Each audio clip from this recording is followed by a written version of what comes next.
My name is Mina. Welcome to my channel, Mina Reads, and today I'm here to tell you about the 23 books that I want to read in 2023. In this video, you are going to see me talking about some books that maybe you have seen in previous TBRs, but I promise, I pinky swear that this time I'm really going to read the books. I am very committed, very dedicated to my reading goals this year, and I want to make a larger dent in my physical TBR. I want to read more of the books that are on my bookshelves this year, and I'm also setting some intentions behind the books that I'm reading. I feel better about my chances of actually completing this TBR, so everyone wish me luck. Send me thoughts and prayers and good vibes. Okay, so the first book that I have here is Hana Carries On, and this book is by the same author as Aisha at Last, and this is a Muslim romance, and it's about this character Hana, and she is a young woman who's juggling trying to get her dream job at this radio station while also helping her family with their small business. They own like a halal restaurant, and they're competing with this other restaurant that has opened up across the street. Hana, basically, she begins falling for the young owner of this rival restaurant that opens up across the street, and it's a romance between them, and it sounds like it'll be interesting, it'll be fun. I remember really enjoying Aisha at Last when I read it a few years ago. I read it in like 2019, so it was a while back, but I did enjoy it. So I want to read this next installment. I don't know if they're a part of the same series or not, but I want to read this. Hopefully it'll be good. So then we have Assassin's Quest by Robin Hobb, and I have been reading this series so slowly. I think I've been reading like one book per year. I think I read the first one in 2021, read the second one in 2022, and I want to read this third one in 2023 to finish up the trilogy. Like, it just would be so perfect. And this is the third book in the Farseer trilogy. This is about a character named Fitz Farseer, who is the bastard child of the former prince, soon to be king of this country, and so it is about him navigating life as a bastard child in this society where he is just very much not wanted, and he is constantly a subject of ridicule because of his station as a bastard, but he's also someone that evokes a lot of jealousy and scorn from other people because they are worried about the political power that he does hold as the son of this like preferred inheritor of the throne. So this is a very deeply political story, a very personal story about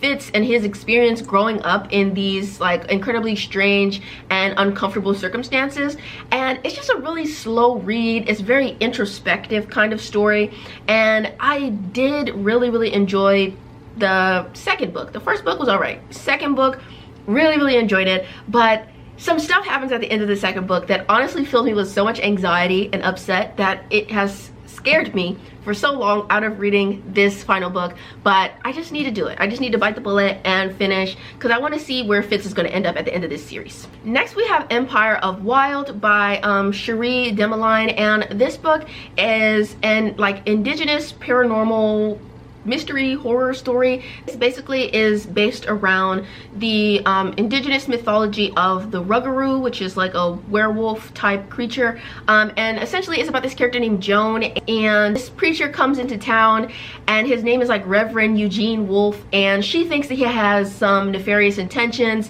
and so she's kind of the only person who is noticing that something ain't adding up about this preacher. This book, I haven't heard too much about this book, but I have heard from this author before, and I've heard that people really enjoy her work, so I want to give it a shot. Not usually a horror person, but I want to check it out. I'm trying to read more indigenous literature in the coming year, so this will be my first step towards that goal. If you have any indigenous book recs for me, please leave those in the comments below. And yeah, let's move on to the next book. So then we have Before the Coffee Gets Cold, and this is like literary speculative fiction, which is about this magical coffee shop where people go there, and it kind of is a time traveling coffee shop, I think, and it allows people to go back in time and maybe have conversations with people, but they can only have these conversations, have these interactions for a very limited amount of time before the coffee gets cold.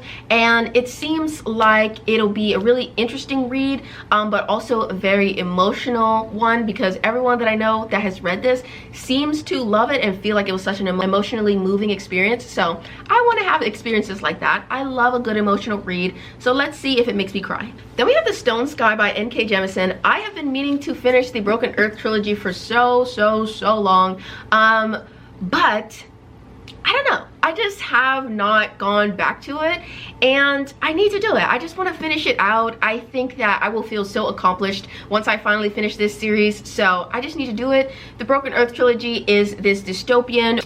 The Earth is kind of like continually at an end. There are all of these like world-ending, cataclysmic natural disasters happening all of the time in this country called, ironically, the Stillness. And there are people in this world who have this like magic where they can control seismic activity, but these people are, for whatever reason, subjugated in society.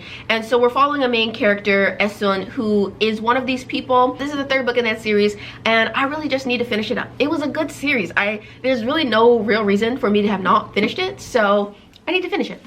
Alright, here's another book that you will definitely have seen on a TBR or two from me before. This is Empire of Sand by Tasha Shuri, and this is a fantasy book that I hear a lot about, but frankly, no matter how many times somebody tells me what the book is about, no matter how many times I look at the synopsis on the back, I feel like I still don't have a really good grasp of what the book is about. I know it's kind of like a desert fantasy. There are some spirits and stuff involved. I know that a lot of people talk very highly of the romance that's in here, and I feel like this is just one of those books that I'm not gonna fully understand what it is about until I read it, and I just need to read it. And I own the entire duology. I own the second book, which is called like something of Ash, Empire of Ash, or something like that. The second book is over there, and it's called Realm of Ash. So I own the whole series, so it's just absolutely bonkers that I have not even really made an attempt to read this yet. So hopefully it'll happen soon. Then we have Mistborn by Brandon Sanderson. I feel like this needs no real introduction. I did put this on a TBR for, I want to say like the spring or maybe this summer. I put it on a TBR at some point this year, but I didn't get around to reading it, and no real reason for it either. I just didn't get around to it. Like I said, I do have like commitment issues. There's something about like a book being really long, and this book is about 600 pages, I think. I'm trying not to look too closely because I don't want to spoil myself, but this is about 600 plus pages, even though it looks relatively small. But it's a relatively chunky book, and I don't know. I just have an aversion to books that are like over 350 pages. It's just something about them that just feels so intimidating and off-putting to me, even if I really want to read the series. 2023 is going to be all about getting over that fear, and 2023 is also going to be the year, hopefully, when I get to dive into Brandon Sanderson and seeing if he's an author that could be for me. Now, taking a quick step away from fantasy, I want to read Alone with You in the Ether by Olivia Blake, and this is kind of like a tragic love story sort of book, and I've heard nothing but good things about it on TikTok specifically, and I have been kind of in a little bit of an Olivia Blake era. I have come to discover that I really like her, and so I just want to read more of her backlist, and this is one of the books by her that I own that I haven't read yet, so it's time for me to get on it and see how I'm feeling about her, and if I want to continue picking up books from her in the future. So then I have All About Love by Bell Hooks. This is a book that I have started, but I only read like maybe the first chapter. I read like the introduction, and that's about it, so I didn't make it very far. But this is a nonfiction book which is all about the question of like, what is love, how do people experience love, how do they conceptualize it, where are people going wrong, I guess, in love, and where they could go right, and how to experience and express love and all that good stuff. And yeah, I just feel like I need to read it, and I feel like once I have read it, I will be changed forever. So it is something that I do want to make a real effort to read. All right, so this next book is The Song of Solomon by Toni Morrison, and do I know what this book is about? No. Do I really care to know what the book is about? No. I am reading this off of name recognition alone. I have been wanting to read a Toni Morrison novel for years and years and years, and for whatever reason, I just haven't done it yet. So I want 2023 to kind of be the year of Toni Morrison. I want to read at least one of her books, if not more. I own several. I think I own 4, including this one. So I want this year to be the year that I dive into her work and see what she's all about. I feel like she is, you know, one of those like masters when it comes to writing that I just haven't experienced yet. And I have read a lot of her nonfiction works. I've read some of her like essays and things like that in some of my coursework as an English major, but I have yet to have an opportunity to read one of her full-length novels. So this one, might be my first one. Either this or Beloved. I couldn't decide while I was putting together the list for the video, so I just picked this one because I really like the cover. Alright, so up next, speaking of covers that I really like, we have Gods of Jade and Shadow by Sylvia Moreno Garcia. Sylvia Moreno Garcia is another person whose backlist I am very interested in diving into. I've read, I think, 3 books by Sylvia Moreno Garcia at this point, and I have found that she is just an incredibly interesting writer. And one thing that I really love about her as a writer is that all of her books are so different in terms of genre, the themes that she likes to explore, the character dynamics, but there's always this like through line of her having this just incredible writing style. She has great imagery and prose in her books, and I always feel like they're really interesting. I always feel like she's doing something new that really fascinates me, no matter how much I enjoy or maybe don't enjoy the book. Like Mexican Gothic is not my favorite book of all time, but I feel like she did some really interesting things in that book that made me want to read more from her. And I have not regretted it, not once. So I want to read this book because this is another one of hers that I own, so it's gonna get read. And this is basically about a girl who accidentally summons a god, and he enlists her help in helping him regain his throne. He's like a god of the underworld, and his brother has overthrown him and like trapped him in this box. And so she frees him from the box, and this is about them going on this journey to reinstate him on his throne. Alright, so then I want to read Giovannis Room by James Baldwin. James Baldwin is an author that I read when I was in high school. I read 2 of his books, Go Tell on the Mountain and Another Country, and I loved both of them so deeply, and I felt like James Baldwin is one of my favorite authors of all time, blah blah blah. But then after high school I didn't go on to read more of his work, and so now it is time to rectify that. And I have this really cool edition that was sent to me by the publisher, so shout out to them. And yeah, this is a queer classic about this guy who is about to get married to his girlfriend, but he ends up meeting this guy named Giovanni, and they share this night of passion.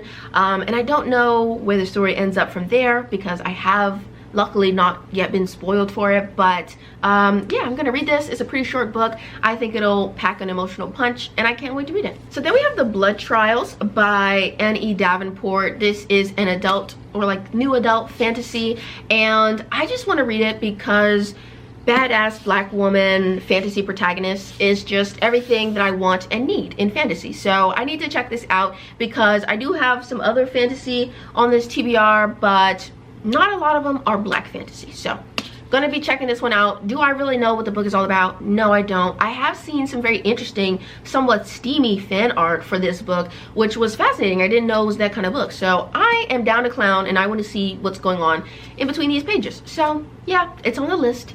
Back to this goal of reading more nonfiction, I want to read Sister Outsider by Audre Lorde. Audre Lorde is another writer whose work I have read bits and pieces of, but I have never read her full essay collection, and so 2023 hopefully will be the year for that. Alright, so then I have Silver Under Nightfall by Rin Chupeco, and this is a like historical fantasy vampire story, and it is about this character. I believe his name is Remy, but let me check. So it's about this character named Remy Pendergrass, and he is like the son of a duke, but he is also half vampire. It's about him encountering some other vampires, and I know that this is a polyamorous story, and I don't know too much more about the plot beyond that, but I enjoy being surprised by plots. So you will notice a common trend when I'm doing a TBR. I rarely know what the book is fully about, but I know the vibes. So the vibes that I'm getting here, queer vampire story, will be very bloody. There's some vampire hunting going on, maybe some internalized anti-vampiric sentiment, because how are you a vampire but also a vampire hunter, you know? So fascinating things are happening in here, and I can't wait to read them for myself. Then we've got The Vegetarian by Han Kang, and this is a book that is about a woman who decides to become a vegetarian, and this really shakes up the dynamic between her and the rest of her family because of this choice that she's making, and they all think that she's very weird for wanting to become a vegetarian, and some strange things begin to happen to her body as she undergoes this transformation and change in her diet. So I'm gonna check it out. It's pretty short. I love short books, and so I wanted to give myself at least a little bit of support, knowing that I am a short book girly, but I have the goal of reading lots of long books this year. This one is like one of my few reprieves from the long books. Back to the nonfiction, we have the Anthropocene reviewed by John Green. This is about the Anthropocene review. The Anthropocene is basically the geological age that we are in right now, where humans are like the defining factor of this age and era that we are in, because humans have such a large impact on the environment and the earth and all that good stuff. So this is just about various topics on humanity and John Green's opinions on them. Basically, I want to read it. I have not really read anything by John Green besides The Fault in Our Stars, so it'll be interesting to see him writing nonfiction and see how I feel about it. We've got the final revival of Opal and Neve. The final revival of Opal and Neve, or Opal and Neve, is this historical book set in the 70s, and it is about this black woman rock star and her experience in the rock world as a black woman, the racism that she faces, the way that people take advantage of her in her career, and it just seems like it'll be really interesting. I love stories that are kind of like this VH1 behind the music sort of thing, very reminiscent in my mind, at least, to Daisy Jones and the Six, and I love that. So I definitely need to read this. I have been putting it off for a very long time, but it's gonna get read, especially because Daisy Jones and the Six, the TV show, is coming out soon, and so I am craving all of the rock star vibes. So I gotta give this one a shot. We've got The Daughter of Dr Moreau, another Silvia Moreno Garcia book, and I want to read this one. This is a retelling of the book, which is called like The Island of Dr Moreau, I'm pretty sure. But in this retelling, it's following the daughter of him, and she's the daughter of this mad scientist, and there's a lot of like strange creatures that live with her on this secluded island. And basically the son of her father's patron comes to the island, and he sort of shakes things up. In what way, I don't know, but we will see together. Okay, so then we have this very chunky fantasy romance, which is called A Taste of Gold and Iron, and this is about this prince. I believe his name is Kai. I hope I'm not wrong. Kadu, maybe. Kadu. That's possible. So this is basically about this prince that is not very well liked in his court, and so he is assigned a bodyguard, and this is about him trying to take on some duties and some responsibilities to prove himself, I guess, and him falling in love with his bodyguard as well. So I've heard really good things about this from my best friend, and I want to say a shout out to the publisher Tor for sending it to me. So yeah, I want to get to this one as soon as possible. All right, so then we got 7 Days in June. I think that 7 Days in June has been featured in more videos than any other book that I may have mentioned here. I made an attempt to read this. I did get a little bit into it, maybe like, oh look, I already have a bookmark in here. So I got 46 pages into this book, and at the time that I was trying to read it, it just wasn't the right time, because this book is a little bit sadder than I had anticipated, but this is a romance, and it's a second chance romance, and yeah, it just was a little bit sad. There was like some flashbacks that were, you know, very disheartening, and at the time that I was reading it, it was like my birthday week, and I was, you know, I was in the mood to shake some ass and, you know, blow some cash and shit like that. I was not in the mood to read this like sad, emotionally moving romance, but I do think that I will be in a more introspective sort of mood going into the early winter months of 2023, and I think that it could be finally the time to read this book. All right, so then the next book that I have to read is another very, very chunky fantasy. I feel like this book is probably like 700 pages. I could be overestimating it. I'm overestimating it by a lot. It's 560 pages. But The Pariah by Anthony Bryan is this book about a character who is a thief, and he undergoes some kind of, or not undergoes, but he experiences some kind of betrayal, and he turns in his life as a thief, becomes a soldier in the king's army, and this is about that. I really like reading about thief main characters. I think they typically have like fun personality types, and yeah, this is a fantasy series that I already own the second book of, which you can kind of see over there. So I want to be able to read this, and hopefully if I love it, be able to dive right into the next book, because one thing that I really loved in 2021 was that I found a deep love for Joe Abercrombie, and there was something so fun and satisfying about slowly but surely making my way through a very long epic fantasy series, and so I am on the hunt for another fantasy series to kind of fill that void for me. So maybe this could be in the running, who knows. It could be this one, maybe it'll be Mistborn and I'll fall head over heels for Brandon Sanderson. Maybe it'll be some of the other fantasy here, who knows, but this is an option. Speaking of fantasy, we have the second book to the Bone Shard Daughter. This book is called The Bone Shard Emperor, and The Bone Shard Daughter is basically like a fantasy series that deals with this sort of like necromantic bone magic, and it's really cool. There's some political intrigue going on. There's lots of secrets, lots of mystery, very interesting characters, and I want to read the second book because in 2023 the third book is coming out, and so I need to catch up. And yeah, so I want to read it. Hopefully it'll be good, and it'll be cool if I end up reading it and loving it because the third book is coming out soon, so I won't have to wait too long. So it's a win-win.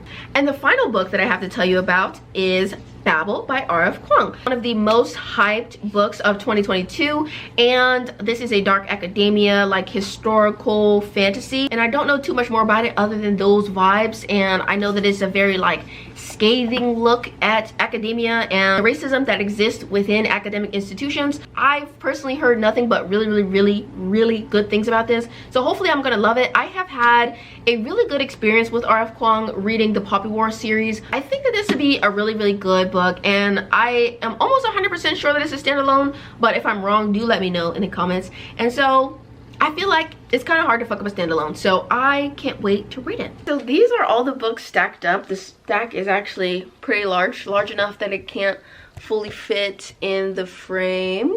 I don't know, is this helping? Yeah, it's a pretty tall stack. And so I am going to write down all of these titles. I'm going to be putting all these titles into this little mug, and I'm going to be using it as like a TBR jar throughout the year. And yeah, we're just going to see how much progress we make on this stack. Hopefully it's quite a bit. Wish me luck on my reading journey in 2023, and thank you so much for watching. Hopefully I'll see you in my next one. Bye you guys.